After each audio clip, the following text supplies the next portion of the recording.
सबको जय मसीह। एक बार फिर से आप सबको इस संदेश में मैं आपका स्वागत करता हूँ। दोस्तों, ये जो वीडियो है हर एक मसीही भाई बहन के लिए बहुत ही महत्वपूर्ण है, जो प्रभु यीशु मसीह पर विश्वास करता है और सच्चा मसीह जीवन जीना चाहता है।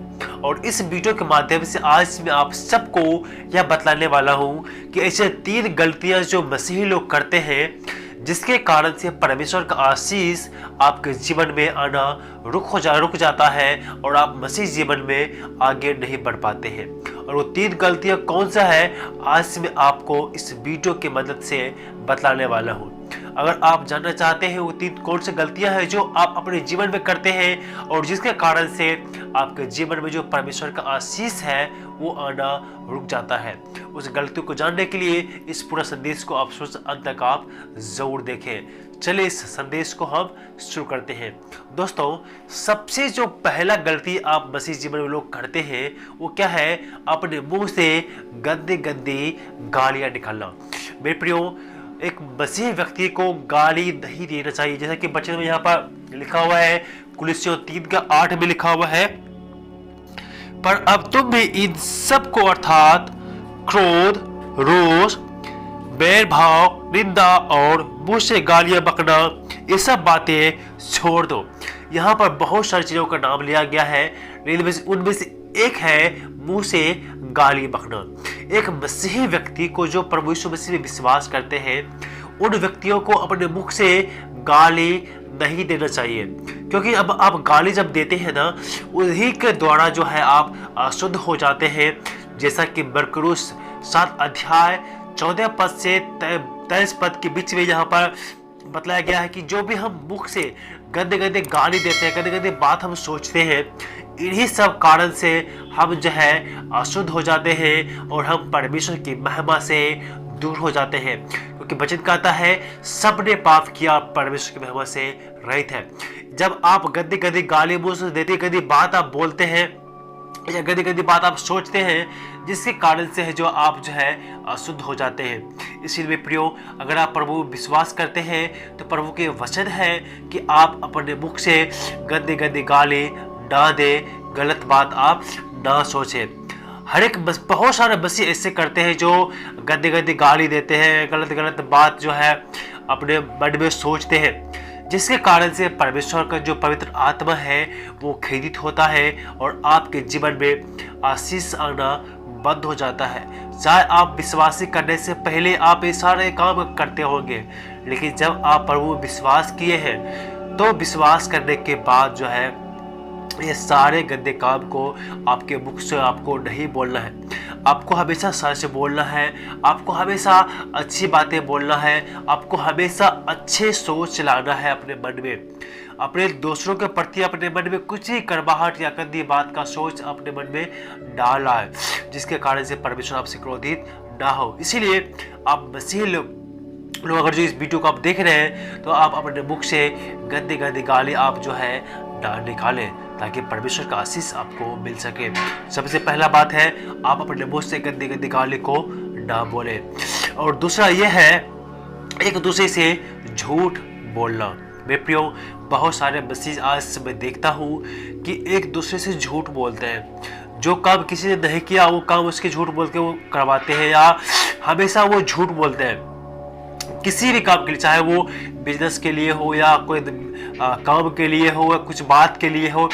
अधिकतर जो है उसके जीवन में जो है वो हमेशा झूठ बोलते रहते हैं, और झूठ बोलना भी एक तरह के पाप है बाइबल के अनुसार।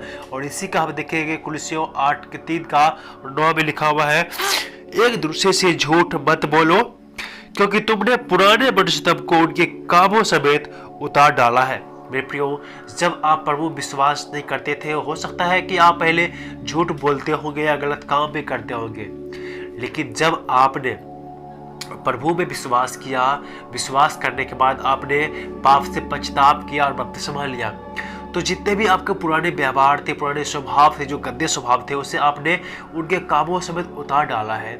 इसीलिए जो आप मसीह में हैं तो आप एक नया सृष्टि है और नई बातें हैं। इसीलिए नए जीवन में, नए सृष्टि में पुरानी बातें आपके नहीं होना चाहिए, और आप जो है एक दूसरे से झूठ नहीं बोलना चाहिए। जब आप झूठ बोलते हैं तो वो पाप हो जाता है, और पाप करने के कारण से आप परमेश्वर की महिमा से दूर हो जाते हैं।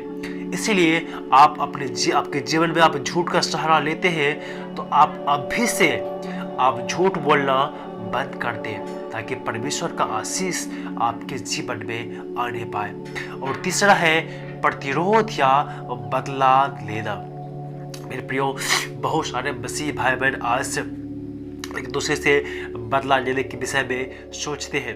हो सकता है कि कोई आपके नुकसान किया होगा, या कोई व्यक्ति आपका कुछ ही सामान ले लिया होगा, कुछ भी बात के लिए आप प्रतिरोध लेने के बारे में या बदला लेने के बारे में सोच रहे होंगे। तो मेरे प्रियो, ऐसा सोचना आपके लिए गलत है, क्योंकि संसार का ऐसा नियम है, जो संसारिक जो लोग हैं, जो प्रभु यीशु को नहीं जानते, वो लोग क्या करते हैं, जिससे उसे बात बनते हैं, जिससे उसे लेन देन चलते हैं, सिर्फ वो उन्हीं लोगों के साथ में वो लेन देन करते हैं, बातचीत करते हैं, खाना पीना खाते हैं। लेकिन मसीह क्या कहता है, आपको बदला नहीं लेना है।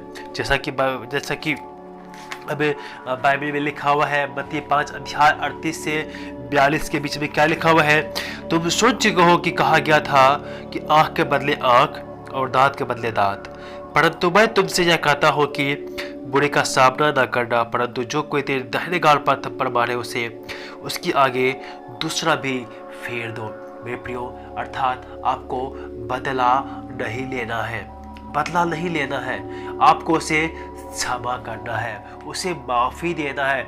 जो भी आपका दिल दुखाता है, जो भी आपका दुश्मन है, जो भी आपसे बैर रखते हैं, जो भी आपसे जो खपा कर रहते हैं, उन हर एक व्यक्ति को आपको माफ़ करना है, आपको उससे बदला नहीं लेना है, वो बदला नहीं लेना है। बहुत लोग बोलते हैं ना, तुमने मुझे मारा ना, मैं भी तुझे मारूंगा, तुमने मेरा ये सामान खराब किया, मैं भी तुम्हारा इस सामान को खराब करूंगा, मैं तुझे बदला लूंगा इसका।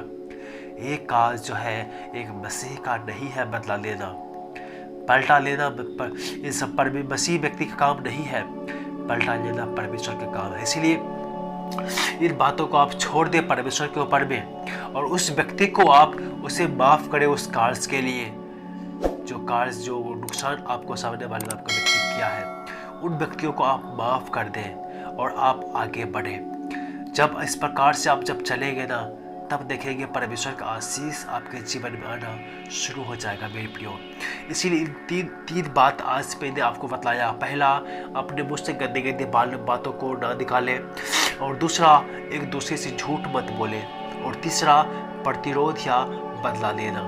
इन तीनों चीज़ों को आप अपने जीवन से निकाल फेंकें, और जब इन तीनों चीज़ों को अपने जीवन से आप निकाल देंगे, उसी अनुसार जब अपने जीवन को बिताएंगे, तब देखेंगे परमेश्वर का जो योजना है, जो परमेश्वर का जो कार्य है आपके जीवन से प्रकट होगा, और आप जो है मसीह जीवन में सच्चे रूप से आप जो है आगे बढ़ने पाएंगे, और परमेश्वर का जो योजना है, परमेश्वर का जो आशीष है आपके जीवन में आ सकेगा।